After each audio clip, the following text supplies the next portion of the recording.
ために最も必要なもの、それは運です。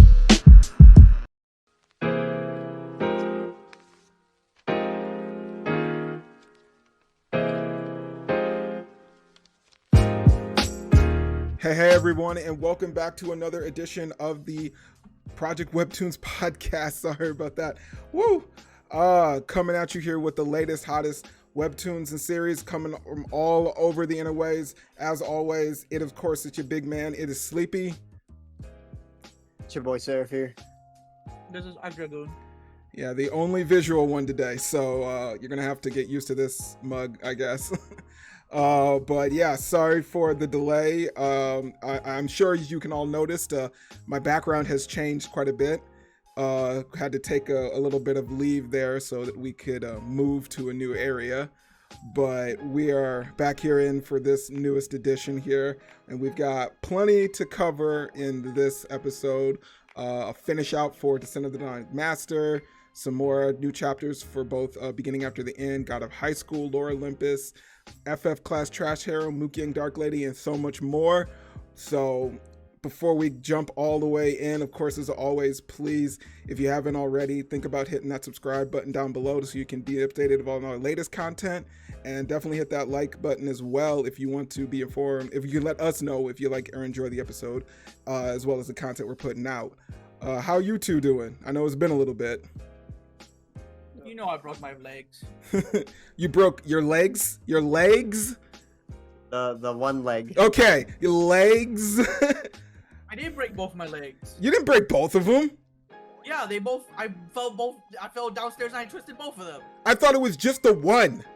No, I could only wear the boot on the one because otherwise I would just fall over. I mean, they wouldn't give me both boots because they're like, if we put you both boots, you have to be in a wheelchair. I mean, that would have been the alternative choice to make. That's why I only had one boot. Well, you said one leg, and you came in with one leg.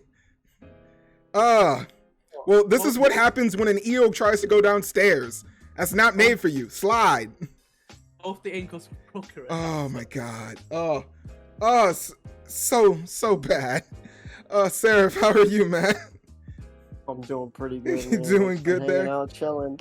Oh, that's good. That's good. How's things over in the stream? How's things over in the streaming verse though? Oh, it's going alright, man. I've just been chilling. I haven't been streaming too much. It's been way too hot for me to turn on my computer. Yeah, I definitely agree with you on that. It has been some record temperatures up here.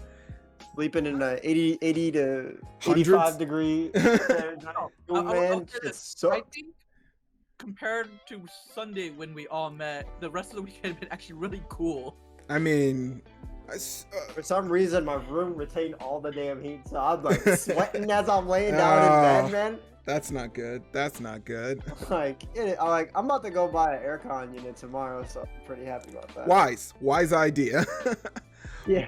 Oh man. All right. Well, hopefully you got some good talking you for some webtoons that we went through. Let's go ahead and we'll jump right into one of our first ones, starting us out of the gate since it just ended its season with Descent of the Demonic Master chapter 100. Woo. So, how did everyone feel about the season end here? Like they go on a date and then we end there before. We end on a wholesome moment. I mean, we end on a wholesome moment, and it's a very it's a very fast and awkward put together date.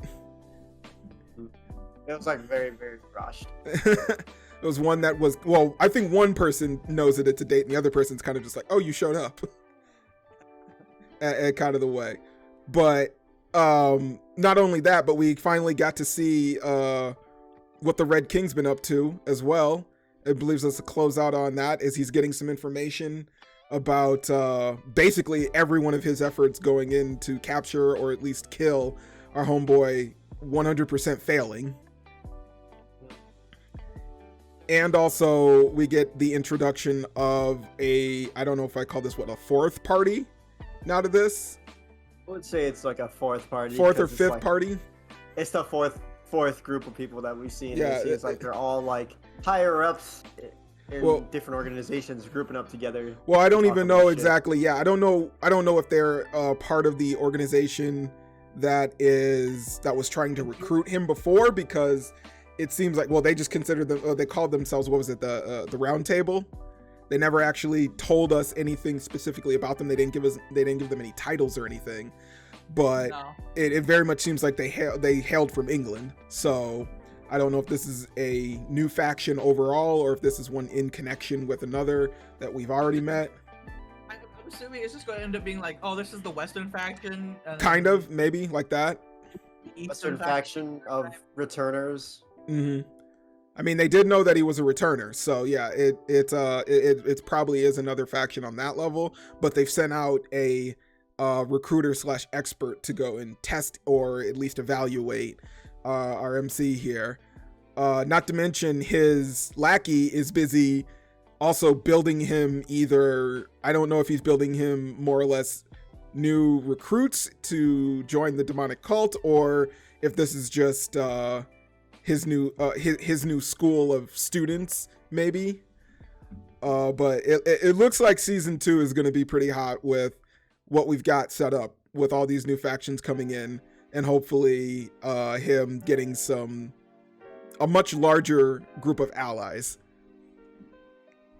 So Maybe. I mean, just the way that it showed off. But did y'all have any hype going out of that season though? Anything that you enjoyed seeing in that last episode, in that last chapter?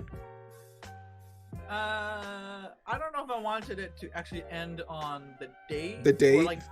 Or not finishing the date. You know what I mean? Like, It did seem kind of weird that they didn't actually get to the full date. They yeah. ended right at the start of it. It's gonna do like a little recap of everything, just flashback in like More or less. 2 panels, and be like, this is what they did. You know? Like, yeah, And they now we're could. here. It could have Talk to ended this with. lady. It could have been nice if they ended with like the date went well, or maybe this is an actual relationship now or something. But it kind of ended right at the start of it all. So I was like, is this just supposed to be like an awkward end, and the next season will start and we'll just get a flashback of like all the things they did on the date? But yeah, what was up, Chu? Maybe. So Arc. We'll see. I don't know. You don't have any speculation there. It's all right. Either way, it was a clean end, though. I mean, we it wasn't. It's not terrible. It was a clean end. yeah, it was a clean enough end. I think it didn't leave us at the point where we're like, wait, what happened to all those other people that were supposedly gunning for him, and a bunch of unanswered questions. It at least kind of closed up a lot of those bookends for us. So I'm at least good for this. And they said it'd only be about 2-3 months on a wait, so we'll see how well that keeps the schedule. But I think with that one's going to be a good enough close out of this one. Definitely, anyone else, if you enjoyed that season, definitely hit us up in the comments and tell us what you thought about it. If you're excited going into the next season, if you're looking forward to it, anything at all. But we'll go ahead, we'll move on here to our next one with the beginning after the end. Arthur homeboy getting attacked. Since we're gonna go all the way back to where we stopped off at. Arthur getting attacked in the hallway by Lucas and gang. It's funny because like the big guy, he was the one he yelled at in his class. Yes, And it is. then the other little guy was the guy. The dude he pantsed. Yeah. So you figured just a collection crew of all the new hateful people that he's managed to gain within only the first couple of days of school. But yeah, the big dude basically, of course, just had to be that perfect stand set in for the creepy otaku dude who's obsessed with Princess Catherine, and just straight up goes all out on Arthur. But it seems that he's got either he looks like he's souped up with something, or he's got these weird scrawls on the back of his spine that's giving him an extra charge of power. What's up? Blood runes. Yeah, blood ruins. It's something. It is something. But yeah, so Arthur isn't quite prepared for that, and he does. principal definitely knows what it is. I'm She pretty hasn't sure. told me what it is. And I'm You just hide like, in good I sky. feel like you should just tell Arthur what it is. I mean, it's not like he's not gonna do something to figure out what it is. Being the kind of person he is. You don't need like extra, like, oh yeah, I could have told you before, and why didn't you? Because You had to there's discover it for yourself. no reason for me to have not known. Yeah, I feel like that is really weird. Like, I don't know why she didn't straight up tell him any of this, any information she has on what this possibly is. And I don't know. Okay, let's say this. In the real world, this kind of situation should like never ever happen. Where it's like, oh hey, I'm just, you know, like you find out that like, if you're the principal of school and you know that someone brought a bomb to school, but you just didn't let people know that they brought a bomb, and then like, well, I was hoping you guys would just discover it on your set by yourself. Would And I hope was you deduct all that and just figure it out. Yeah, that seems like a really odd lesson to need to pass on. I don't know what the author or their reasoning is quite for that. Yeah, we'll have to see. Either she's more aware of what it is, or it has to do with something that she's connected to in some way. I don't know. It was a weird, like, it's a weird add-on for a mystery that you could have just told him and be something else he has to worry about on top of, because he's gonna run into it. I mean, he's no, it's even more than that. She knows that Lucas's older brother is there because shit is going down like in the dungeon below everyone. Yeah. But she's like, nah, I just want to make sure there's chaos everywhere. Okay. Yeah. Like, she's just sowing chaos because she's secretly Charles Xavier. yeah. But then who's Magneto? Who's she playing against? She's both. That's what the secret is. She's actually both. Yeah, she's actually right on spot, guys. All along. She's on spot. She's obviously both at the same time. She's just playing herself in this weird game of chess with the students' lives. How can I put in chaos and then also create order all at the same time? I wonder who's gonna die next. I mean, he's got plenty of other other kids and classmates in there that have definitely shown interest in wanting to take him on. So I wouldn't be surprised if it's another throw-off student. It would be more shocking though if it maybe ends up being a friend or something that ends up running into using it as well. Oh, but yeah. So we've got that mystery going down. On top of that, Arthur decides to do some checking in on Lucas's brother, and at least realizes that Lucas does cower in front of him. So we at least know that, you know, maybe his brother isn't much of a shitlord comparably, but he hasn't directly spoken with him. No, not yet. No, not yet. Yeah, not quite there. Oh, you're gonna say something, Mark? Nope. No. All right. But things move on back in class. We get another lesson with Arthur teaching everyone to think outside of the box when it comes to both the Assume that everyone is more powerful than you. What?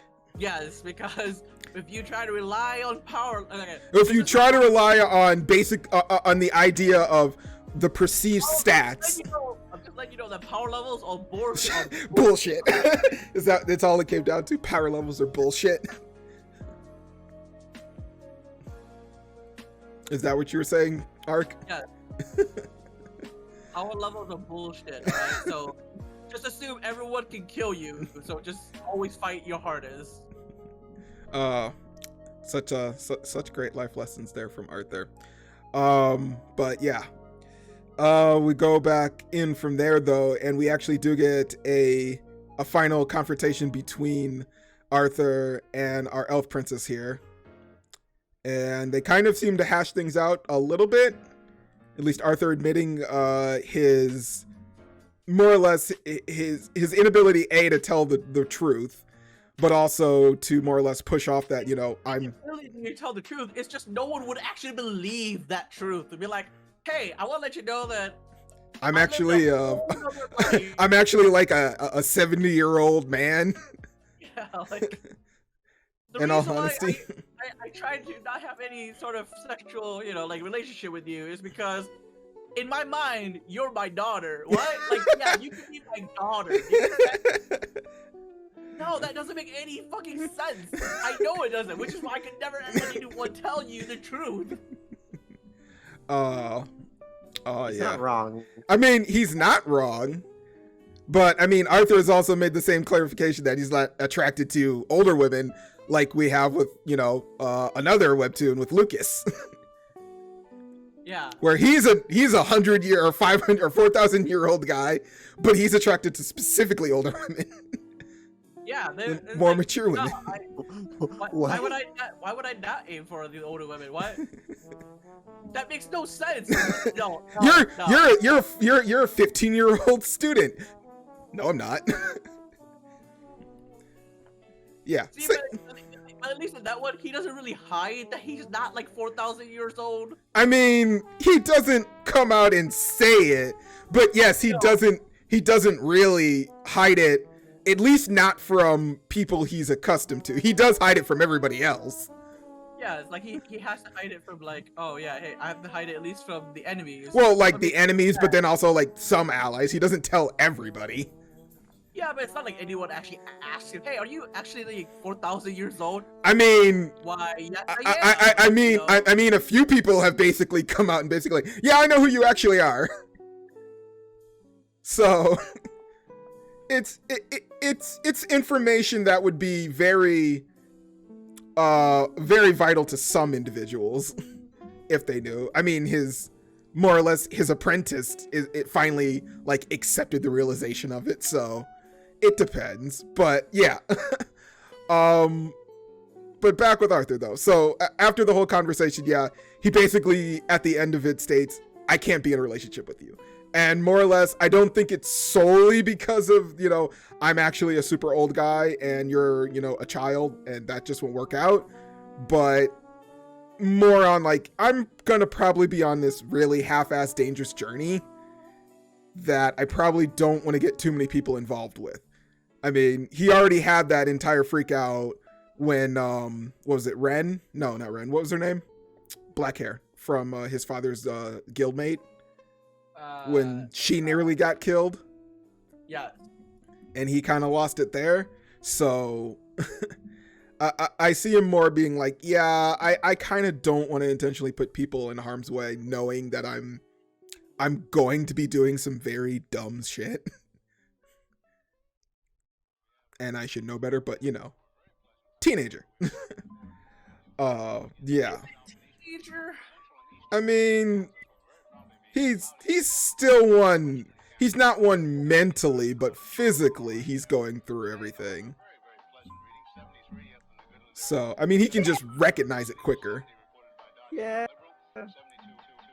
That's the only thing. He has all of that age and wisdom to like explain away why he may do some of the things he does, but at the same time, he's still going to emotionally go through them. At least that's what I think. I'm sure that there's probably a few other perspectives I'm missing or, don't or aren't thinking of to say. But is there anything on those 3 chapters though there that you guys wanted to bring up? Anything I missed out? Anything good that you'd want to speak on? What's her name? The vice captain of Lucas's older brother's. Yeah, the other Lance. Yeah, Arya. She definitely knows, like, hey, you were trying to like sneak a peek at like his stats. Or his stats, yeah.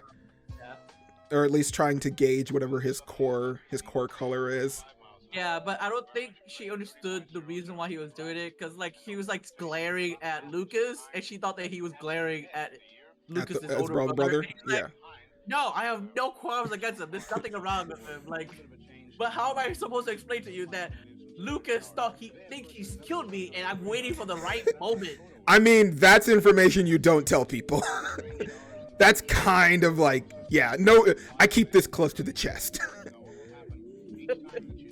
That's definitely take it to my grave kind of information.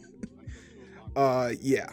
I mean, it might have been one and the same because he did state, yeah, you have that's quite a bit of bloodlust you're letting off. But yeah, we'll have to see when that showdown eventually occurs because I'm sure it will here at some point. Not to mention Arthur is going to need to do some kind of training montage to get himself back into full working shape, since he can't, or at least none of the teachers, at least the physical ed teachers, will let him participate in anything until he's a quote unquote fully healed. But yeah, we'll have to see what the next chapter brings, at least what our other princess's response will be to Arthur's decision. But we'll go ahead, we'll move on here to the next one, coming out the gate with this in the God of High School. 3 new chapters on this one that we're gonna go ahead and go through, but mostly fight, death, fight, death, fight. All the way through. Guys, there were no flashbacks. No, there were not.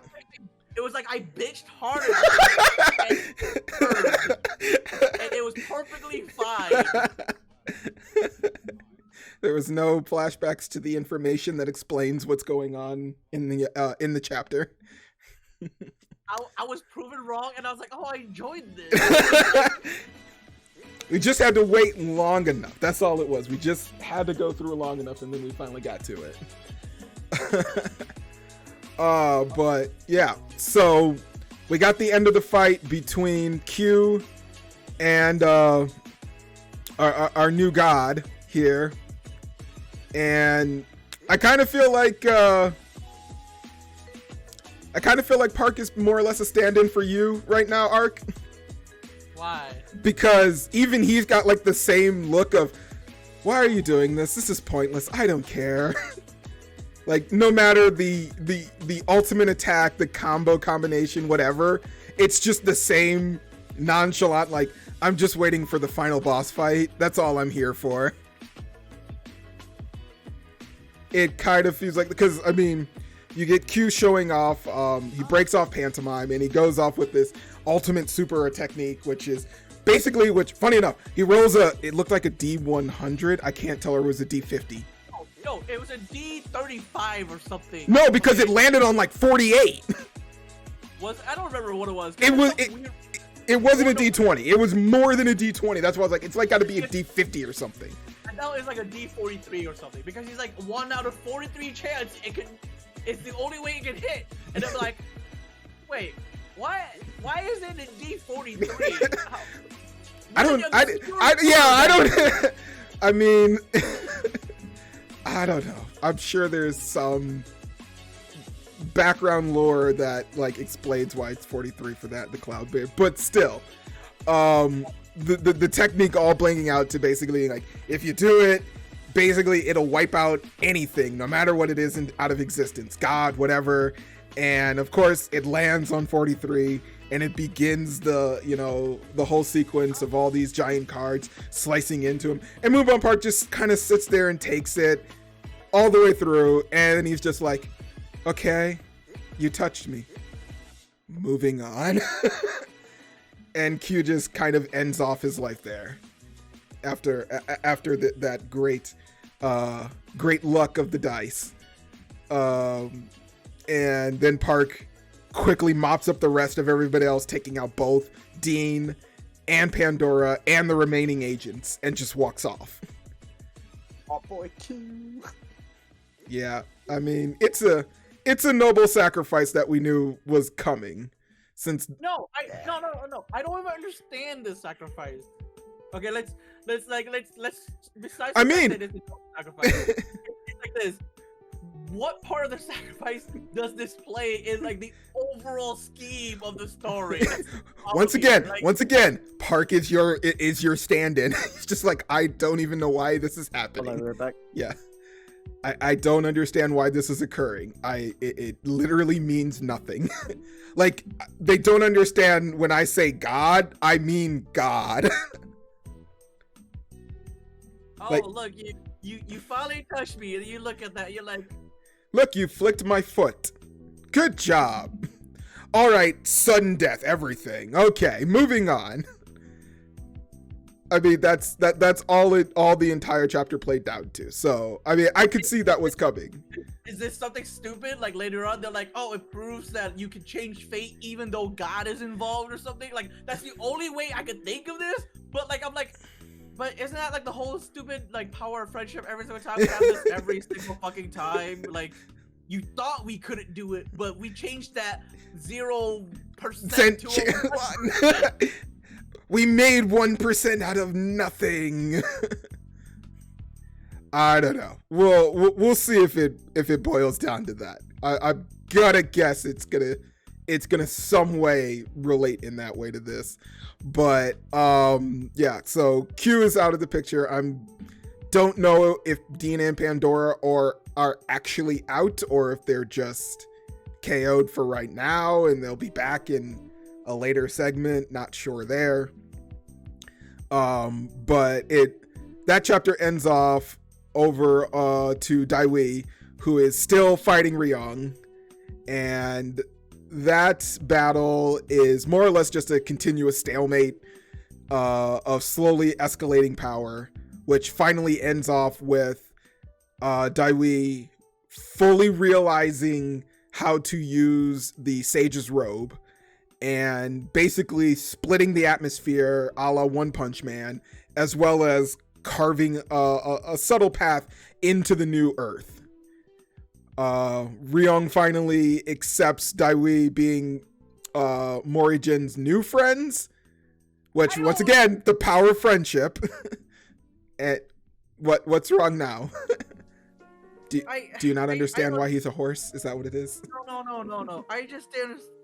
I just don't understand what's the point of this, because I'm like, we're like, what, this is like 5 seasons deep, and like, we all know they're friends at this point. You don't need to tell me that, like, oh yeah, there's this old friend who believes that Mori betrayed them, like Monkey King betrayed them. Really? Is that what we're going with? Because even he himself is like, yeah, maybe whatever his name, Buddha basically lied to me, but I don't care. Like, if you don't care, then why do you care that Mori didn't eat the Buddha? Like, I don't understand. Do you understand this? Like, as soon as he was like, I don't care if Buddha lied to me, but you know, I'm still going to go with it. And I was like, if you care, then why did you betray him in the first place? Like, it makes no sense like this. I don't care, but I should have had more faith. Yeah. What? You get one or the other. No, everyone dies on gray screens here. That's what it is. Everyone dies in a gray spot. No one's fully committed to whatever position they're in. That's what it's basically boiling down to.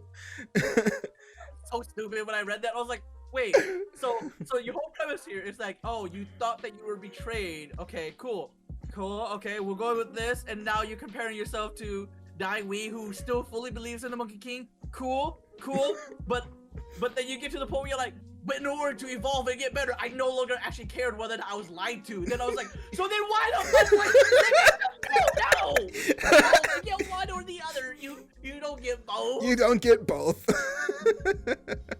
I'll be back. I had to go move my car. Oh, no problem, man. I'm just listening to Art kind of lose his mind over this.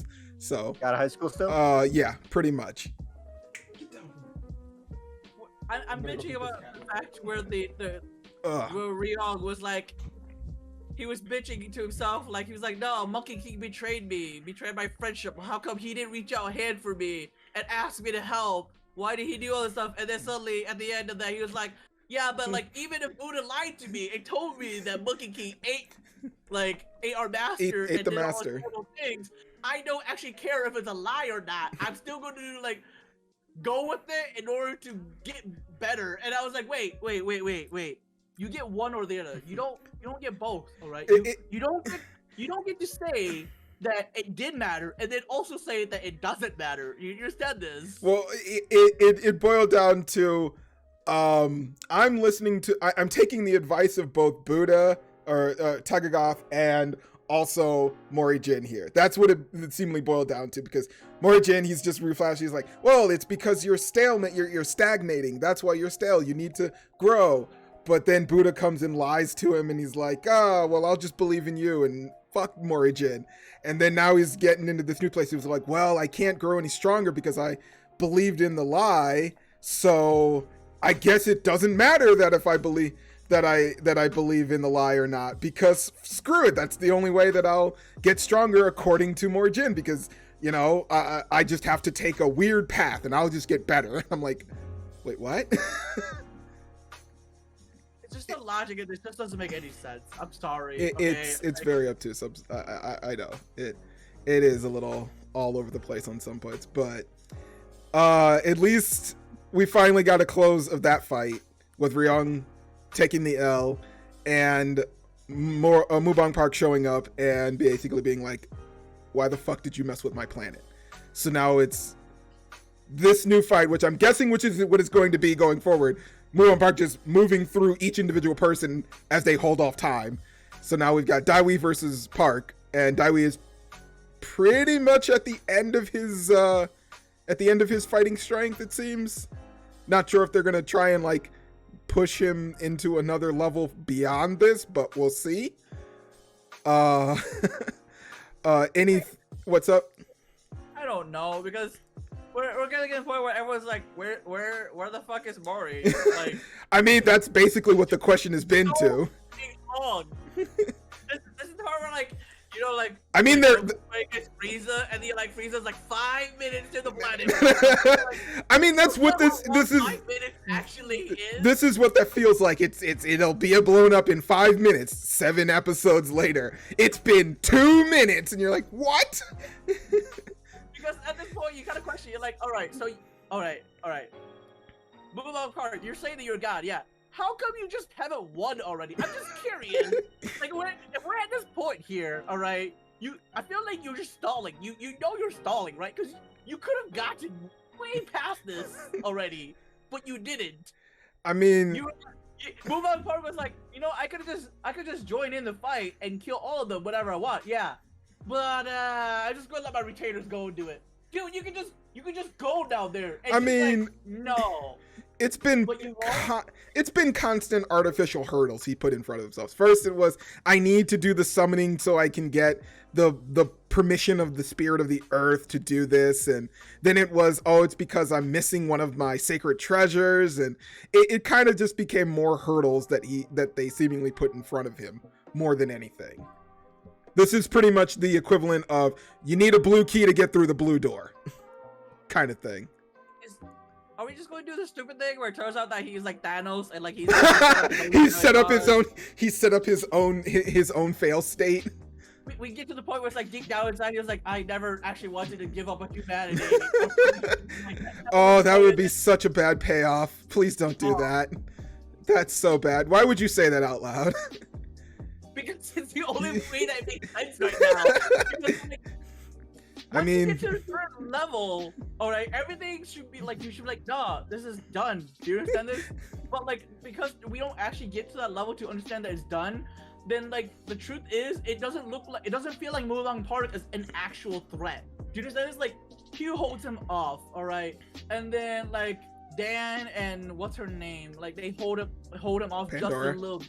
Now he's gonna fight against Daiwi, and Daiwi might not be able to beat him, but he can hold him off a little bit. And I keep thinking to myself, I'm like, he's supposed to be a motherfucking god. He's supposed to be like, I am like the number one thing. I'm Jesus, bitch. Yeah, you should not be able to like beat this. We have not seen that, like, and that's the problem here, where like I don't actually believe he's an actual threat. Yeah, the power creep power scale here is kind of broken in so many levels that it's like I kind of don't know where the ceiling is anymore. Because it seems like even the threat of God is something you can. The only way this would have been worked out well is if like he was just standing there and like no matter how many times Q was hitting him, like nothing was effective. Okay, yeah. Like if Q can never ever touch him, I'm like, okay, cool. I understand that he's untouchable, all right. But you had to do the stupid thing was like, oh yeah, Q landed at 1 out of 43 apparently, and I was like, you know how stupid that is? You know how unbelievably stupid that is because now you're saying that like Mookhyang Park can be defeated, and he's not an actual threat. He's not an actual god. Yeah, you can't have that. If you're building him up to be a threat, like an actual threat, then be him. I mean, let him the way that would have worked if they wanted to do that is that they just would have had to keep on doing the setup they had where he's still in the process of godhood. If they had kept that way, but they've already showed like, no, this is completed. So it's like, okay, I don't know why anyone is being able to struggle then. It should be over at every second. Yeah, because the only struggle I see here is the fact that Mookhyang Park is like still playing easy mode with everyone, because he's like, oh, you finally made me pull out this weapon. And I was like, so you're telling me that like you weren't trying the entire time, and that like you could have dealt, so like instead of like the fact that Dai-Wei somehow managed to like dig into the earth and then earth 2, but so you're like, you could have stopped this before, but you were just like, no, I'm just gonna let like games play. And I was like, why are you just letting games play? Like I don't understand this. Maybe it's supposed to be like an allegory to real God. It's him working in mysterious ways. He's like also like, he's like, oh, I'm giving you guys respect. Either I kill you now, or you guys can continue to struggle. I'll and just I was like, slow kill you. Why are you doing this? Because like the whole point was that you don't care about old humanity anymore. So like you should just be like, nah, there's no sort of respect there. Like that's how it should play out. Not be like, oh yeah, I'll give you guys some sort of respect. Why? For what purpose? Because as soon as there's any sort of shred of respect, then it's like, you know what? There was a chance beforehand, and there still might be a chance now that you guys are still kind of worthy, but I'm just going to like, ignore it. When like the truth, you should be like, no, there is no chance because we are over this already. You failed. I like, think it's all come down to the fact that we really don't know what his motivation is anymore. No, and that's the problem here. Yeah, I think that's just the real summation of it all, is we just don't know what his actual motivation is at this point. I'm sure at the end there'll be this really long death like monologue that we'll get, and he'll be like, nope. What's stupidly going to happen is we're going to find out that Buddha Tatahataga is like not completely dead yet, and he's like, no, I've just been puppeteering him. Yeah, I've been siphoning his power all this time. He thought he was doing what he thought he was doing, but it was really me all along. Because like what we already discovered that Tatahataga isn't actually from Earth, right? He's like he's like a weird he's like a weird space god. Yeah, he's an alien god from a different planet, and that's why like the rules don't apply to him. And then I'm like, oh, okay. So then if the rules don't apply to him, like I'm trying to figure this out. All right, like you already established that like Tatahataga is this weird wild card. That like the truth is, I don't know how Mookhyang Park is actually controlling him. All right. So the truth is, are we just going to get to the part where it's like, nah, guys, don't worry, it was never him. It was never his fault in the first place. It was Tatahataga all along. I mean, he's the one who caused all this. It was Dragon Ball GT. Tatahataga is actually baby. Oh, don't do that! He's just building new Vegeta. No. Oh, that would be. What? He's an alien god from an alien planet, right? Which probably doesn't exist anymore because he showed up on a meteor. And he's like, I'm just rebuilding my planet. Like with, right? Like, I mean, if that's what it comes down to, yeah.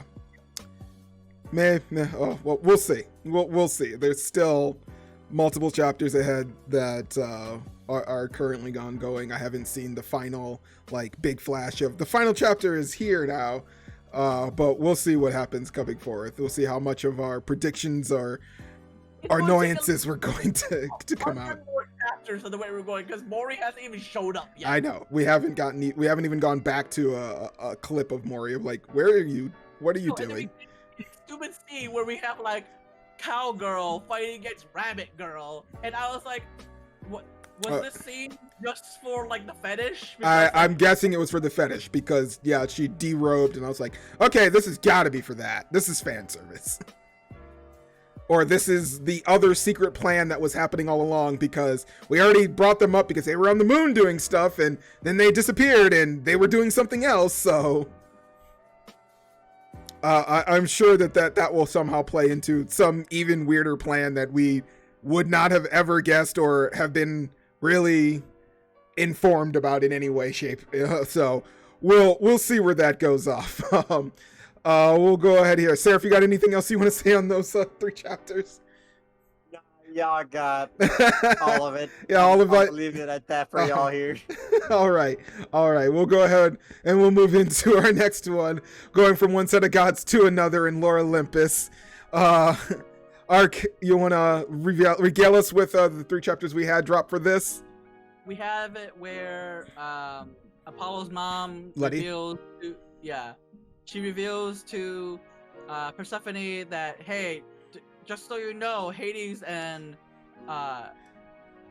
Hera are a thing, or used to Were be a thing.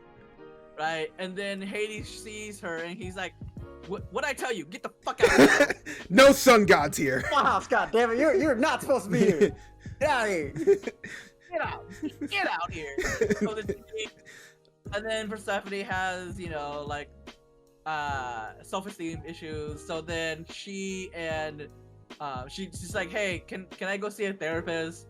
So then we get like chapters of therapy, basically, where more or less. Persephone goes and sees what's her name? I don't know her name. I know I should. I know who she is. Right now her name escapes me. Well, she goes sees a therapist. Okay. Yes, she goes to see a therapist. The therapist is like, hey, let's talk about your troubles. And then Persephone talks about her mom and her mom's expectations for her. Yep. And all that stuff.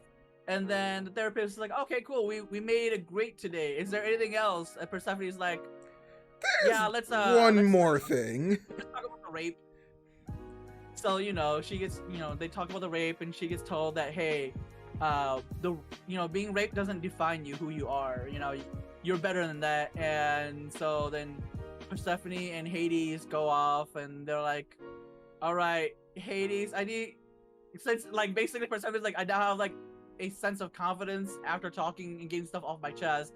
I need to know more about this. Can you tell me what happened between you and Hera? And I think that's where it ends. Right? Yes. It more or less it ends with her like telling her that Leto explained to her that her and Hera were a thing, and then it's just a scene of a car skirting down the street to a halt. Yes. And I basically saw that as, oh shit, someone was trifling and he's mad now. So and I did find the name. It's Charon. Chiron. Karen. Oh. Chiron. Chiron. So Chiron? yes. The chariot. The centaur. The centaur. The centaur, The chariot. No, the centaur. Yeah. So very much a trifling family between Leto and Apollo, and I definitely see Apollo getting a lot more of his darker side from his mother than so much Zeus. But yeah, I don't know. I think it's both, because it's not like Zeus is more of an out loud kind of idiot. Leto is definitely, let me just whisper this thing in your ear, and I'll let you just think about what I said and go away and let like all this unraveled bullshit happen. I think it's both. It's terribly both. I already know what's gonna happen, so I'll just wait for you. Yeah. So but that those 2 chapters of her going through the therapy with Charon there, her of course talking about the expectations of her mother, and all of her all of her growth of trying to become independent from that, and then trying to also meet those expectations while also trying to be herself, was pretty nice and touching to see her go through every little bit. But also the fact, like, when she basically gets more or less, not like a word, but she's informed like, oh, you're just bad at making decisions, and she kind of realizes like, yeah, I kind of let everyone else make the decisions for me, and I just roll with whatever I'm expected to do. So and we've seen her actually like kind of come out more and more with the fact, like, when she freaks out on Minith and turns her into a plant, it coming more so with her abilities, you know, it starts to leak out. But yeah, her finally getting up the courage to now like actually tell somebody else outside of her own like personal friend circle what actually happened, and then also ask Hades about the whole relationship between him and Hera.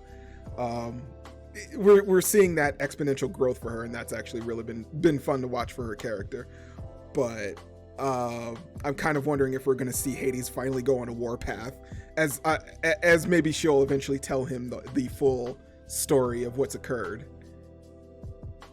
I'm hoping we get to the point where like she could open up to Hades, because Hades is like, I mean, Hades is like, Hades is very good at opening up to Persephone.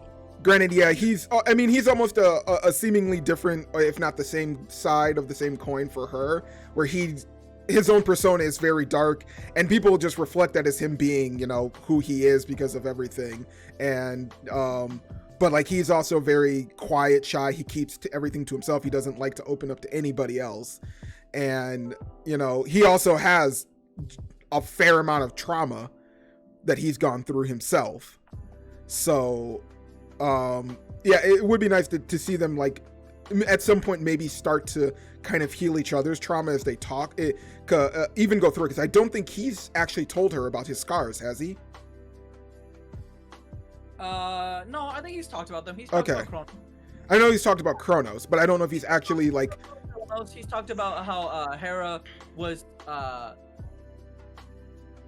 wait. No, I don't think he's. I think she's asked him about it, and he's spoken that he's gotten them from his father, but I don't think he actually like told her like how they actually occurred. Like I remember him, because I remember him. He the reason like it came up because he had that nightmare, and then he like went to the bed with her, and he wouldn't tell her what was going on, but he kind of like alluded to like what it was, and she just comforted him to get him past it. But I don't think he opens up. It's fine. I mean, I figured he's going to, but you know, it's at what point is he finally become completely vulnerable to like explain that all the way out? Not to mention, you know, his scars kind of matching Hera's as well. So yeah. I have not read ahead. I'm probably gonna fast pass a few chapters though, because I kind of want to see what Hades has to say to Leto dropping that little bomb about his past. Maybe another war with between a Titan and a god, since it seems very much like so many people want to fight in this story but have not. I am kind of waiting for that. Anything though else on those 3 chapters though? Seraph, anything you wanted to bring up? Anything you liked? You know, like, it was great chapters all around. Mm-hmm. I did skip ahead a little bit. I'm not gonna lie. It's just of course. yeah, it's hard to not want to. Persephone being strong enough to open up about everything to the therapist on the first day is on the very first day. That's absolutely nuts. You know, I was kind of expecting her to like. Have you ever gone to therapy like that? Like, I have never gone to therapy at all. I have, and it's not like you actually admit to anything in the beginning. Like everyone, like I have, and the first thing I did was I kind of just like avoided everything possible. I kind of figured that it was going to be that, like for the first whole chapter, it would just be an avoidance. It just takes one word. Like it's literally just anything they'll just ask, and they'll notice like literally immediately, you know, like the question I got asked was like, "Hey, why did you join the Marine Corps?" And I'm like, and then it was like, "Oh, so your parents." And I was like, "Oh, okay, so how do you know?" And I'm about to just tell you, since you guessed really well. You instantly guessed. You knew. You knew. You know all of my secrets now. You know, so I'm just gonna tell you. And that's kind of how that happened here with Persephone too. Like, even though Persephone opened up, like it's more like once anything kind of just like starts starts rolling, the- it snowballs. yeah, that's all it is. Yeah. So, yeah, it was a good 3 chapters, and I'm looking forward to the next couple of reads here for sure myself. So, yeah, we'll go ahead. We'll move on from that one to our next one here with our big man, Miss Kanglin, Fff-Class Trashero, the MC of the worst. Your big favorite. It is. Yeah, I know. It's not even just that. It's like we're also at the point here where like things are happening where plot is actually happening. Things are happening where there's plot, and things are happening where it's like, oh, this isn't like before where it's a cakewalk through everything. No, he has to learn everything again, but like we have it where he's gone into this, this, oh yeah, there's this dungeon, heroes dungeon training thing. Heroes training dungeon. Yeah. That like your skills and stuff. And there he fights a bunch of golems, but he's like, I don't care about skills because all I need to know is like Master Slime's ability to manipulate my body, basically, and it's fine. Yeah. So he goes through until he meets like another hero in there, who seems like they both have like they both have overly high like transcendent stats. Yeah. Which is not where, something like, else he's seen. They both like sacrificed so many skills to level up one specific one. Yeah. Yeah, and he's like, oh, hey, I'm not the only one with like a Z level stat, right? So then what happens is, they fight, and he's like, oh, I thought you would be tougher than this with a Z level stat. And then he's like, how come you ain't dying though? How come I can't kill you? You can't kill me in here because no one can die in the beginner, like in the hero. The trainer's dungeon, yeah. You're supposed to be learning here. We're not going to kill you and just off our chances of a new hero. So the guy escapes, right? Well, he allows him to escape. Yeah, he allows him to escape because he's like, well, I guess if I can't kill him now, I'll just kill him later, like, because it's just so bothersome to try and kill him now. But yeah, this other hero is definitely like limping on his way out. He's limping away out, but he definitely makes the solemn threat of once I leave here, I'm gonna hunt you down. I'll come back for you one day. And then he's never seen again. And then he basically, and then our main character here completes the dungeon. Yep. And he meets like, oh yeah, this is the last golem here that has like the prototype sword of the first hero. The first hero, the healer, the prototype holy sword. And with me, the sage, or the I don't know what she was, but she was basically the wife of the first hero. Yeah, she reveals that she's the wife of the first hero, and basically she's like, oh yeah, he betrayed everyone because he committed adultery. And I was like, what? Really? Is that where we're going with? Wait, we're actually bringing out that having a harem is bad. We're totally throwing that at somebody. Okay. So, he gets like a blessing from her to fight against the giant golem. He kicks its ass, and then she reveals that, oh, this was basically a trick in order to raise the next hero, and then erase his memory. And then he's like, no. Cool joke, bro, but I can't be memory wiped. And she's like, wait, what? Yeah, I'm now going to like absorb the divinity from you and just you're mine now. Your power is mine. And so lays the end of the previous. Yep. He also realizes that he's like, oh wait, it sounds like the first hero find a way to escape. Like escape the actual like destiny of being a hero, because he was like, oh yeah, he was able to run away to the other side of the world. Yeah, is what she says. Which is the reason why he's like, oh, that gives me hope for like finding a way to escape this, because it sounds like if the gods have to resort to like brainwashing someone to become a hero, it means that they're like, no, it means that this guy escaped. There's a way to get out of the situation or the deal that they're trying to make. Because they didn't like continue to fuck with the first hero to make him go through this trial. He somehow eluded or got out of their grasp. So that gives me hope that there is a way that I can find that same hole loophole to get through. Yeah. So now we actually have a solid goal for him to progress towards. Yeah, so like this is the part where we're like, oh, this is actual plot. We're actually progressing instead of just like him going around and being like a shitbag everywhere. Where he's like, guess what? You can't stop me. Stab. Yes, it's not him being a complete and utter asshole about everything. He does willingly start. He is acknowledging that he's getting partners, and he's okay with having some companions, knowing that at the end of the day, if they annoy him, he will kill them all.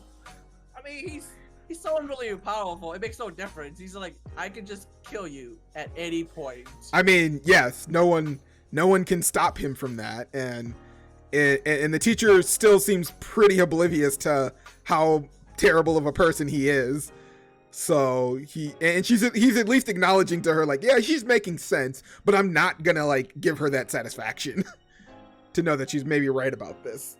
But yeah, so out of that whole bit, as well as him like him meeting another hero with a Z ability, and him not being able to kill him just because of the simple thing of him being in the dungeon, we think now that at least him actually going on this quest to finally basically more or less circumvent himself out of the world and the rules, do we think that we're actually going to see him finally have another struggle again, since we kind of never got to see him go through that in the first place? Do you think they're gonna like fall onto that like story plot laurel, or is it still gonna be the same kind of thing of, yeah, I already have this ability that kind of negates everything you're gonna throw at me, so I mean, he's a little, because the system has no idea how to deal with him. Like, it's like we don't know how to deal with him. He's supposed to wait to get a holy sword, but like he has a holy sword that cannot leave him because he has a bugged holy sword. Because he has a bugged holy sword, yeah. Oh, we're supposed to be able to mind wipe him? We can't. Why? Because he was able to beat the black dragon. Like, no one is supposed to be able to beat the dragon and like possess the skill that prevents Maimura.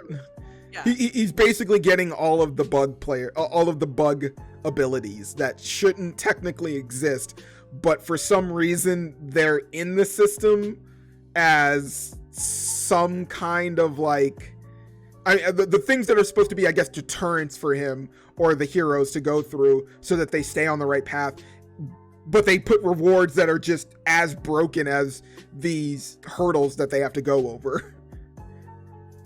It's because they expect him to go through the official channels to get through the hurdles, and he's just like, nah, like, why the fuck would I go through that? I'm just taking the shortest path possible. So I mean, it's not even him taking the shortest path as much as it's him creating a shortest path. You see this wall? There's no wall. Yeah. You know, he continuously gets more skills and abilities that basically just, no matter if you reset him, no matter if you take all his abilities down back down to level 1, they're all things that are just like, well, as long as I have my memory, I can always do this. Because that's all it really boils down to for it. So yeah, but we'll see if this actually starts to have him like move to a path, or him actually gain companions that like want to be around him, outside of the few that have already like pretty much pledged undying allegiance to him. Yeah, those two, the Elf King and Princess, they're still back at the temple, aren't they? Didn't he leave them there? They should still be at the sanctuary, I think. Yeah. Yeah, he left them to go continuously improve the golem they made. That they were like, let's make a waifu. He's like, no, go fix that shit. Well, no, I thought he beat up. Well, he went and he got that one mage, the sorcerer, the sorcerer tower. They got him, and then he found that one dude who was supposedly like a genius golem creator, and then he just brought him back and went, all right, make me ultimate golem, and they made waifu. I thought those were those two working on that.